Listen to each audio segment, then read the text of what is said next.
क्या आपके भी रीढ़ की हड्डी में कंपकंपी हुई है जब गुप्त समाजों का नाम आता है? हवा में अनकही सच्चाइयों की गुदगुदी होती है, राज छायाओं में घूमते रहते हैं। फ्रीमेसन्स, इल्यूमिनाटी, वो पहेली दज्जाल, ये सब कौन है? क्या ये सिर्फ हमारी कल्पना है या वो दुनिया को अपनी मुट्ठी में पकड़े हुए हैं? ये सवाल सदियों से इंसानियत को सता रहे हैं।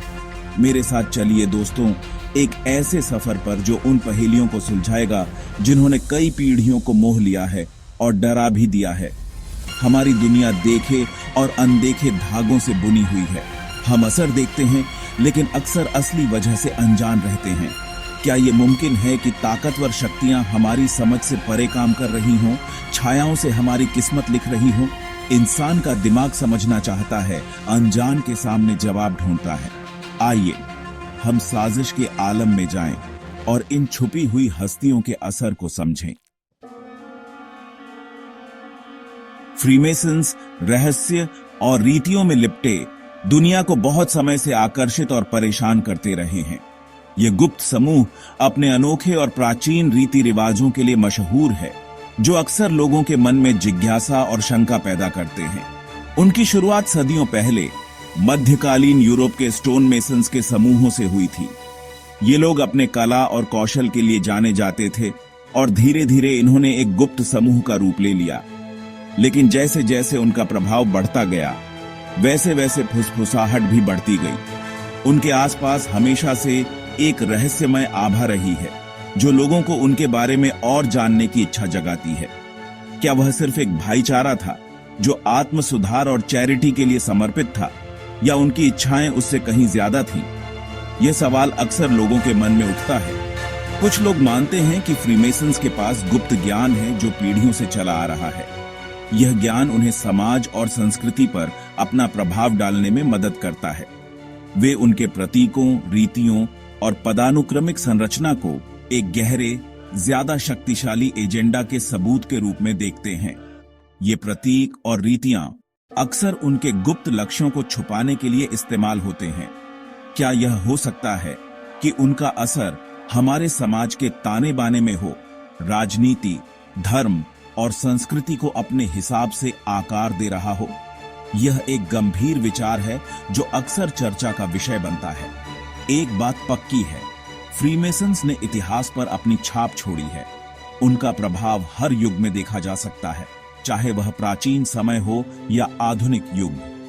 संयुक्त राज्य के फाउंडिंग फादर्स से लेकर विज्ञान, कला और उद्योग के प्रमुख लोगों तक उनकी पंक्तियों में मानव इतिहास के कुछ सबसे प्रभावशाली लोग शामिल हैं। ये लोग अपने अपने क्षेत्रों में महान उपलब्धियां हासिल कर चुके हैं। चाहे यह असर अच्छा था या बुरा, यह गंभीर चर्चा का विषय बना हुआ है। फ्रीमेसन्स का प्रभाव और उनका रहस्य आज भी लोगों को सोचने पर मजबूर करता है। फ्रीमेसन्स से भी ज्यादा पहेली और डरावनी है इल्यूमिनाटी। यह एक ऐसी सीक्रेट सोसाइटी है जो हमेशा से ही लोगों के बीच एक रहस्य बनी रही है। बवेरिया में 18वीं सदी में शुरू हुई यह सीक्रेट सोसाइटी पारंपरिक शक्ति संरचनाओं को चुनौती देना और ज्ञान और तर्क का दौर लाना चाहती थी। उनका मकसद था कि दुनिया को एक नए रोशनी और ज्ञान के युग में ले जाया जाए। लेकिन उनके आलोचक दावा करते हैं कि उनके असली मकसद और खतरनाक थे। ये लोग कहते हैं कि इल्यूमिनाटी का असली एजेंडा कुछ और ही था, जो दुनिया के लिए बहुत ही खतरनाक हो सकता था। षड्यंत्र सिद्धांतकारों का मानना है कि इल्यूमिनाटी ने सरकारों और संस्थाओं में घुसपैठ कर ली, पूरी दुनिया में अपने टेंटिकल्स फैला दिए। उनका कहना है कि ये लोग हर जगह अपना असर डाल रहे हैं। उन पर क्रांतियां करवाने, वित्तीय बाजारों में गड़बड़ी करने और सूचना के प्रवाह को नियंत्रित करने के आरोप हैं, ताकि वे शक्ति पर अपनी पकड़ बनाए रखें। यह सब कुछ इसलिए कि वे दुनिया पर अपना नियंत्रण बना सकें। कुछ लोग तो यह भी कहते हैं कि वे एक न्यू वर्ल्ड ऑर्डर बनाना चाहते हैं, एक ऐसा तानाशाही राज जो इंसानी जिंदगी के हर पहलू को नियंत्रित करे। यह एक ऐसी दुनिया होगी जहां सब कुछ उनके नियंत्रण में होगा। इल्यूमिनाटी के अभी भी होने के सबूत तो नहीं मिलते, लेकिन उनकी कहानी आज भी लोगों को आकर्षित और डराती है। यह कहानियों और अफवाहों का हिस्सा बन चुकी है। उनका नाम छायाओं में छुपी हुई समितियों और छिपे हुए एजेंडों का पर्याय बन गया है। प्राधिकरण पर भरोसा कम करता है और शक्ति में बैठे लोगों पर शक पैदा करता है। यह सब कुछ इस बात का प्रमाण है कि लोगों के मन में उनका डर अभी भी जिंदा है। जैसे जैसे हम गुप्त समाजों और षड्यंत्र सिद्धांतों की अंधेरी दुनिया में गहरे उतरते हैं, हमें एक परेशान करने वाले सवाल का सामना करना पड़ता है।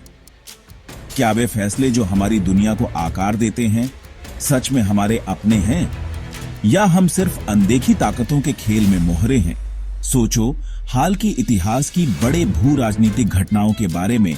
युद्ध, आर्थिक संकट, राजनीतिक उथल पुथल, क्या ये अलग अलग दिखाई देने वाली घटनाएं पिछले दरवाजों से काम कर रहे शक्तिशाली लोगों या समूहों के एक बड़े योजना का हिस्सा हो सकती है? क्या ये मुमकिन है कि जिन नेताओं को हम चुनते हैं, जो खबरें हम देखते हैं, और हमारी वास्तविकता को किसी छिपे हुए एजेंडा के लिए बदला जा रहा हो? ये सवाल परेशान करने वाले हैं, हमारी वास्तविकता के बारे में सोच को चुनौती देते हैं और हमें अपने ज्ञान की सीमाओं का सामना करवाते हैं।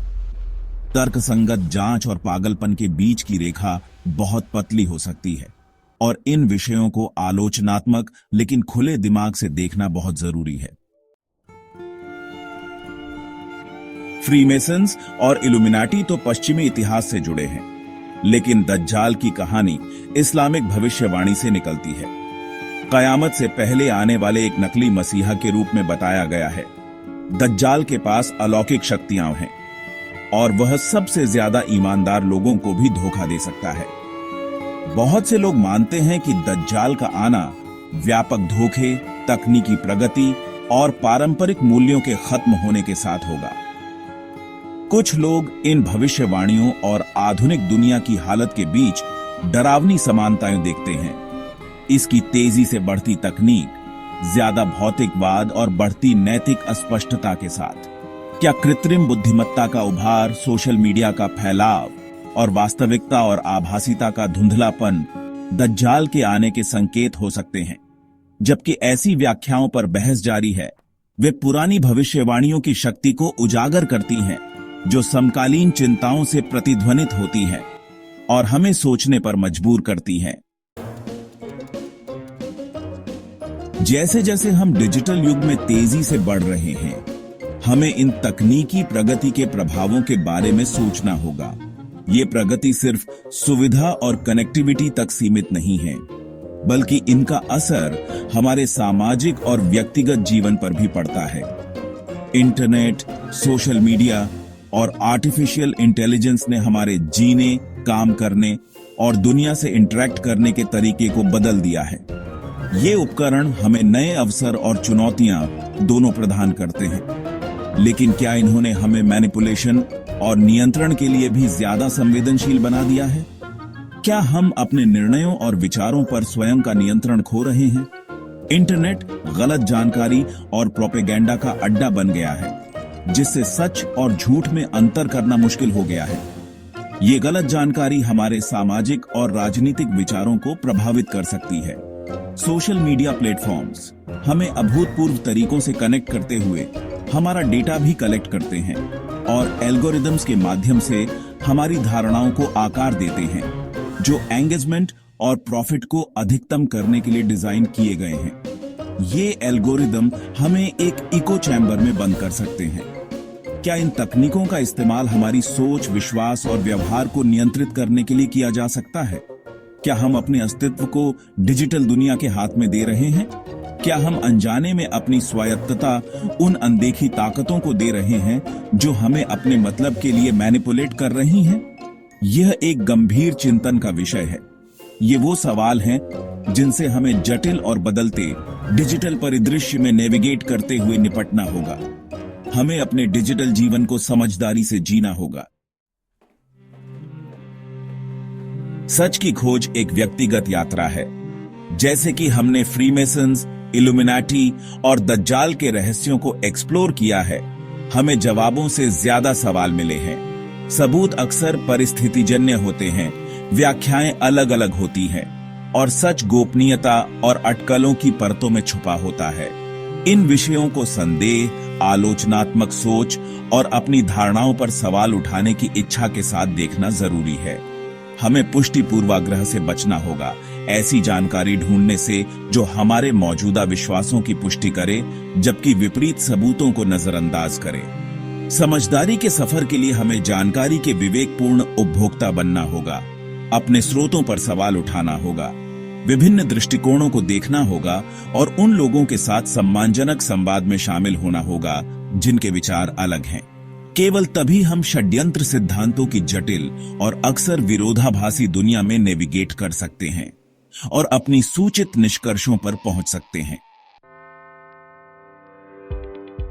जबकि फ्रीमेसन्स, इल्यूमिनाटी और दज्जाल की असलियत बहस का विषय बनी हुई है, एक बात पक्की है, ज्ञान ही शक्ति है। इन विषयों को एक्सप्लोर करके हम अपने आप को अपने आसपास की दुनिया के बारे में आलोचनात्मक सोचने, प्राधिकरण पर सवाल उठाने और हेरफेर का विरोध करने के लिए सशक्त करते हैं। चाहे ये संस्थाएं कितना भी नियंत्रण रखती हों या नहीं, उनके असर पर सवाल उठाने का काम ही मूल्यवान है। यह हमें सतर्क रहने, सच खोजने और अपनी आजादी को कभी भी हल्के में न लेने के लिए याद दिलाता है, क्योंकि अंत में अत्याचार के खिलाफ सबसे शक्तिशाली हथियार, चाहे वह वास्तविक हो या काल्पनिक, एक सूचित और संलग्न नागरिक है।